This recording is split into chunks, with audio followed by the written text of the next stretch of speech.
A ministra do Supremo, Carmen Lúcia, suspendeu a posse da deputada Cristiane Brasil no Ministério do Trabalho.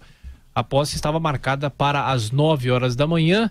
E conosco o ministro da Secretaria de Governo, Carlos Marum. Ministro, bom dia. Obrigado pela gentileza mais uma vez. Bom dia aos ouvintes. Ô ministro, o governo não vai desistir da posse dessa deputada, não? É claro que não. O governo não pode desistir. Não deve desistir. Um governo não pode se dar o luxo de fazer o que aparentemente é o mais fácil. Nem sempre pode se dar o luxo de fazer o que aparentemente é o mais fácil. Aí o que está em jogo é uma prerrogativa presidencial, claramente estabelecida na Constituição, e o governo vai lutar até que o bom senso se reestabeleça e seja reconhecido o que está claramente disposto no artigo 84, inciso 1 da Constituição, que a nomeação de ministros e exoneração de ministros é prerrogativa privativa do presidente da República. Ministro Marum, bom dia. Marco Antônio Villa, ministro. Bom dia. Explica, por favor, ministro, o que ela tem de tão especial, essa senhora Cristiane Brasil, que o governo insiste tanto na sua nomeação para o Ministério do Trabalho, e sabemos que ela vai ser candidata à reeleição, quer dizer, isso não é segredo para ninguém. Portanto, ela vai ficar 2 meses no cargo. Por que essa insistência? Vila, existem questões em relação às quais você não pode vacilar. Isso é um princípio, é uma prerrogativa do presidente que está sendo ultrajada. E, nesse sentido, o governo não pode vacilar. Então, existem momentos em que um governo tem que estar à altura de defender suas prerrogativas. Você pode aí, entra no Google e lê a Constituição Federal, artigo 84, inciso 1. Sim. Então, nós não está mais agora, nesse momento, se discutindo a ministra. Está se discutindo a prerrogativa do presidente, que é privativo de nomear os seus ministros. O presidente recebeu uma sugestão do PTB em relação ao seu nome, é uma deputada democraticamente eleita. O governo entende que ela tem condições de ser uma boa ministra e a nomeou. Não cabe a um juiz de primeira instância revogar essa decisão, até porque nós estaríamos diante da absoluta ingovernabilidade se isso se consolidasse como jurisprudência. Augusto. Ministro Augusto Nunes, bom dia. Bom dia. Ministro, se o governo perder na justiça, ele vai ter que respeitar a decisão. O senhor acha que isso, então, é abrir mão dessas prerrogativas? Que o governo não terá o que fazer se o Supremo decidir encontrar. Veja bem, ainda se está muito longe de perder na justiça. E tem que existir bom senso. Nem o juiz, seja ele de primeira instância, de segunda, ou até um juiz do Supremo Tribunal Federal, ele pode muito. O que ele não pode é contrariar o que está estabelecido na Constituição. O STF não é uma Assembleia Constituinte. O STF também tem que se limitar ao que está estabelecido na Constituição Federal. E muitas vezes se busca complicar a Constituição. A Constituição, você interpreta de um jeito, interpreta do outro. Quando se busca muitos caminhos diversos para interpretar a Constituição, normalmente se busca burlá-la. A Constituição é clara. Artigo 84, inciso 1. É prerrogativa privativa do presidente da República. Até o inciso 1. Ali mas, ministro, o inciso 1 pela sua força.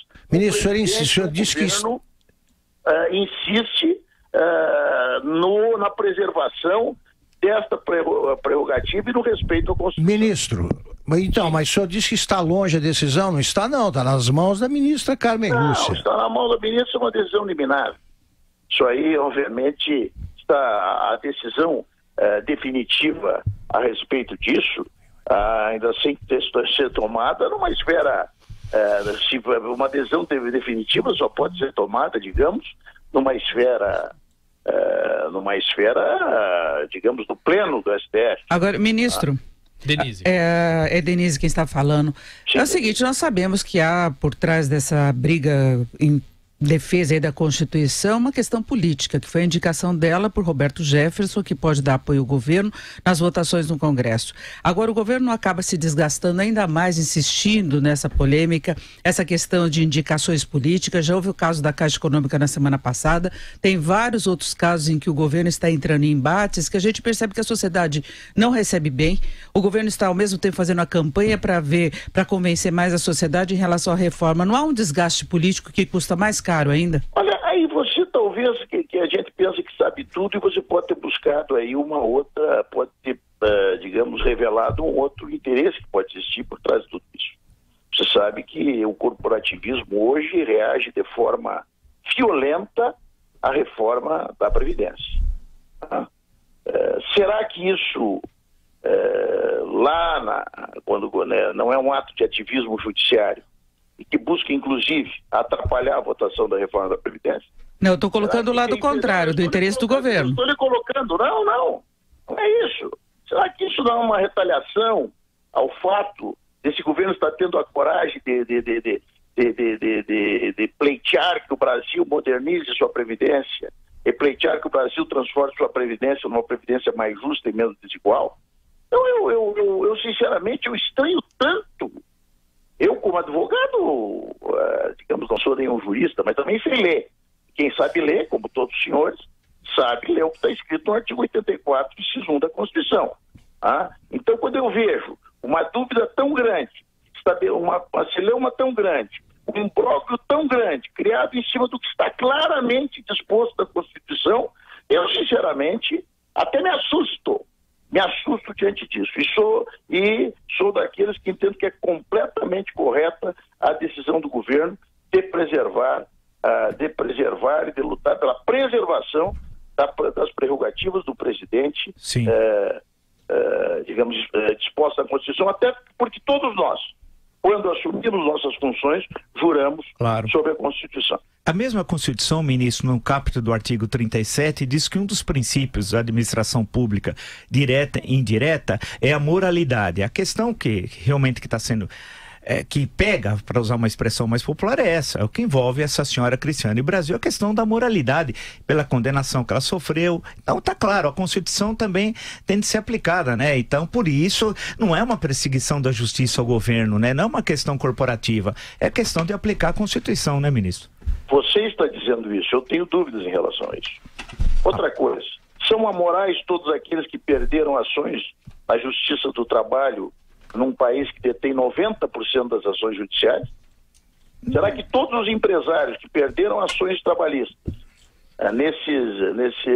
nesse país que é a meca, digamos, das ações trabalhistas, são amorais, são imorais, não podem exercer função pública?